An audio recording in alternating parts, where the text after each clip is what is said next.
Hi friends, namaste. Welcome to coin guru YouTube channel. ಯಾರೆಲ್ಲ first time ಚಾನಲ್ಗೆ ಬರ್ತಾ ಇದ್ದೀರಾ, ವಿಡಿಯೋನ ಫುಲ್ ನೋಡಿ. ವಿಡಿಯೋ ಇಷ್ಟ ಆದರೆ ಮಾತ್ರ ಚಾನಲ್ನ ಸಬ್ಸ್ಕ್ರೈಬ್ ಮಾಡ್ಕೊಳ್ಳಿ. ಅದೇ ರೀತಿ ವಿಡಿಯೋ ನೀವು ಜಾಸ್ತಿ ಇಷ್ಟ ಆದರೆ ವಿಡಿಯೋವನ್ನು ಲೈಕ್ ಮಾಡಿ, ಶೇರ್ ಮಾಡಿ, ವಿಡಿಯೋನ ಹೈಪ್ ಮಾಡಿ.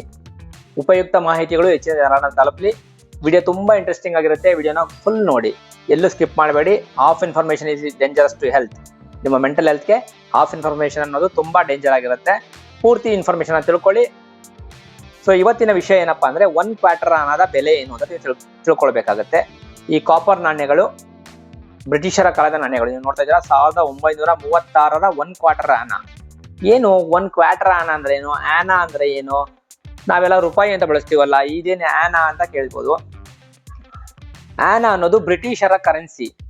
ನಮ್ಮ ಭಾರತವನ್ನ ಬ್ರಿಟಿಷರು ಯಾವಾಗ 1947ರ ಮುಂಚೆ ಆಳ್ತಾ ಇದ್ರಲ್ಲ, ಅವರು ಈ ಲೋಯರ್ ಡಿನಾಮಿನೇಷನ್ ಕರೆನ್ಸಿಗಳನ್ನ, ಅಂದ್ರೆ ಪೈಸೆಯ ಕರೆನ್ಸಿಗಳನ್ನ, ನಾವೇನು ನಮ್ಮ ಭಾರತೀಯರು ಪೈಸೆ ಅಂತ ಕರಿತೀವಲ್ಲ, 1 ಪೈಸಾ 2 ಪೈಸಾ, ಅವರು 1 ಆನಾ 2 ಆನಾ ಅಂತ ಕರೀತಿದ್ರು. ಬಟ್ ವ್ಯಾಲ್ಯೂಸ್ ಚೇಂಜ್ ಇರುವಂತದ್ದು.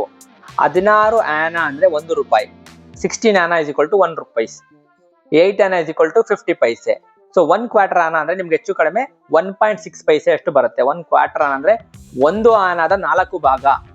1 ಆನಾನ ನೀವು ಡಿವೈಡ್ ಬೈ 4 ಮಾಡಿದ್ರೆ ಅದು ನಿಮಗೆ 1 ಕ್ವಾರ್ಟರ್ ಆನಾ. ಸೊ 1 ಕ್ವಾರ್ಟರ್ ಆನಾಗೆ ಮಾರ್ಕೆಟ್ ನಲ್ಲಿ ಹೆಚ್ಚು ಕಡಿಮೆ 1.25 ಪೈಸೆ ಅವತ್ತಿನ ಬೆಲೆ. ಇವತ್ತಿಗೂ ಕೂಡ ನೀವು ತರ್ಜುಮೆ ಮಾಡಿದ್ರೆ ಅಷ್ಟೇ. ಬಟ್ ಅವತ್ತಿಗೂ ಬರ್ತದಂತಹ 1 ಪೈಸೆಗೆ ಬರ್ತದಂತಹ ವಸ್ತುಗಳು ಬೇರೆ. ಇವತ್ತು 1 ಪೈಸೆಗೆ ಏನೂ ಕೂಡ ಬರೋದಿಲ್ಲ. 1 ಆನಾ ಅಂದ್ರೆ ಎಷ್ಟು? 6.25 ಪೈಸೆ. 1 ಕ್ವಾರ್ಟರ್ ಆನಾ ಅಂದ್ರೆ 6.25 ಡಿವೈಡೆಡ್ ಬೈ ನೀವು 4 ಮಾಡಿ. 6.25 ಡಿವೈಡೆಡ್ ಬೈ 4 ಮಾಡಿದ್ರೆ ನಿಮಗೆ 1 ಕ್ವಾರ್ಟರ್ ಆನಾದ ಬೆಲೆ ಸಿಗುತ್ತೆ. ಹೆಚ್ಚು ಕಡಿಮೆ 1.6 ಪೈಸೆ ಬರುತ್ತೆ ಅಪ್ರಾಕ್ಸಿಮೇಟ್ಲಿ. ಸೊ ಈ ಒಂದು ನಾಣ್ಯ ಸಂಪೂರ್ಣವಾಗಿ ಕಾಪರ್ ಇಂದ ಮಾಡಿರುವಂತದ್ದು. ನೀವು ನೋಡ್ತಾ ಇದ್ದೀರಾ, ನಾಣ್ಯದ ರಿವರ್ ಸೈಡ್ ನಲ್ಲಿ ಜಾರ್ಜ್ ಕಿಂಗ್ ಅವರ ಒಂದು ಭಾವಚಿತ್ರ ಇರುವಂತದ್ದು. ಇದು ಬೆಳ್ಳಿ ನಾಣ್ಯಗಳು ಕೂಡ ಇರುವಂತದ್ದು 1 ರೂಪಾಯಿನಲ್ಲಿ. ಅದರ ಬಗ್ಗೆ ಆಮೇಲೆ ಮಾತಾಡೋಣ. ನಾಣ್ಯದ ಅಬ್ಸರ್ವ್ ಸೈಡ್ ನಲ್ಲಿ 1 ಕ್ವಾರ್ಟರ್ ಆನಾ ಅಂತ ನಾಣ್ಯದ ಸೆಂಟರ್ ಅಲ್ಲಿ ಬರೋದು, ಸುತ್ತಲೂ ಕೂಡ ಫ್ಲವರ್ ಡಿಸೈನ್ ಇರುವಂತದ್ದು. ನೋಡ್ತಾ ಇದ್ದೀರಾ, ಇಂಡಿಯಾ ಅಂತ ಬರೆದಿರುವಂತದ್ದು. ಇದು ಕೇವಲ ಭಾರತಕ್ಕೋಸ್ಕರ ಪ್ರಿಂಟ್ ಮಾಡಿರುವಂತಹ ನಾಣ್ಯ. ಬ್ರಿಟಿಷರು ಭಾರತಕ್ಕೋಸ್ಕರನ ಪ್ರಿಂಟ್ ಮಾಡಿರುವಂತಹ ನಾಣ್ಯ. ಆಗ ಪಾಕಿಸ್ತಾನ ಇತ್ತು, ಅಫ್ಘಾನಿಸ್ತಾನ ಇತ್ತು, ಬಾಂಗ್ಲಾದೇಶ ಇತ್ತು, ಎಲ್ಲವೂ ಅಖಂಡ ಭಾರತವಾಗಿ ಉಳಿದಿತ್ತು.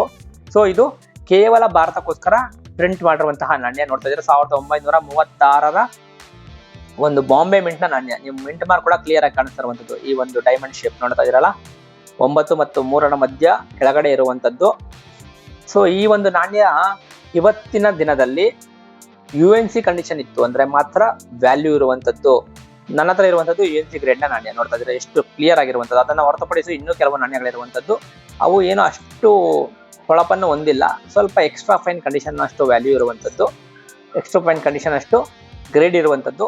ವ್ಯಾಲ್ಯೂ ಕೂಡ ವೇರಿ ಆಗುತ್ತೆ UNC ಕಾಯಿನ್ಗೂ, ಅದೇ ರೀತಿ ಈ ರೀತಿಯ ನಾಣ್ಯಗಳಿಗೂ. 1936ರ ನಾಣ್ಯ ಅಂತ ಅನ್ಕೊಂಡ್ರೆ ಅದರ ಬೆಲೆ ಎಷ್ಟಿರ್ಬೋದು ಅಂತ ನೀವೇ ಅಂದಾಜು ಮಾಡ್ಕೊಳ್ಳಿ. ಅದನ್ನ ನಾನು ಲೈವ್ ಪುಸ್ತಕದಲ್ಲಿ ತೋರಿಸ್ತೇನೆ ಎಷ್ಟಿದೆ ಅಂತ. ಕಾಯಿನ್ ನ ಬುಕ್ ಅಲ್ಲಿ ಎಷ್ಟಿದೆ ಇದರ ಬೆಲೆ ಅಂತ, ಇವತ್ತಿನ ಬೆಲೆ. ಈ ಸಂಪೂರ್ಣವಾದಂತಹ ಕಾಪರ್ ನಾಣ್ಯ ಏನಿದೆಯಲ್ಲ, 1930, 40, 19ರ ದಶಕದಲ್ಲಿ ಭಾರತದಲ್ಲಿ ಅತಿ ಹೆಚ್ಚು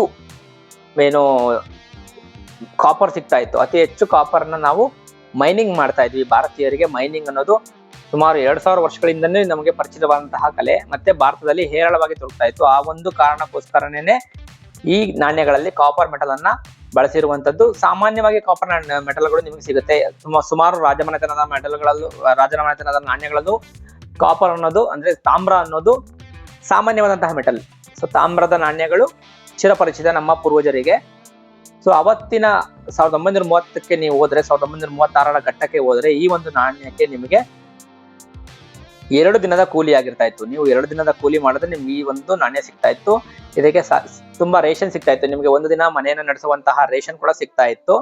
ಇವತ್ತು ಇದಕ್ಕೆ ಬೆಲೆ ಇಲ್ಲ. ಆದರೆ ಈ ನಾಣ್ಯಗಳಿಗೆ ಇವತ್ತಿನ ಭಾರತೀಯ ಮಾರುಕಟ್ಟೆಯಲ್ಲಿ, ನಾಣ್ಯ ಸಂಗ್ರಾಹಕರ ಮಾರುಕಟ್ಟೆಯಲ್ಲಿ ತಕ್ಕ ಮಟ್ಟಿಗೆ ಬೆಲೆ ಇರುವಂತದ್ದು ನಿಮ್ಗೆ ತೋರಿಸ್ತಾ ಇದ್ದೇನೆ ನೋಡಿ. ಇದೇ ಒಂದು ನಾಣ್ಯ ನಾವು ನೋಡ್ತಾ ಇರುವಂತದ್ದು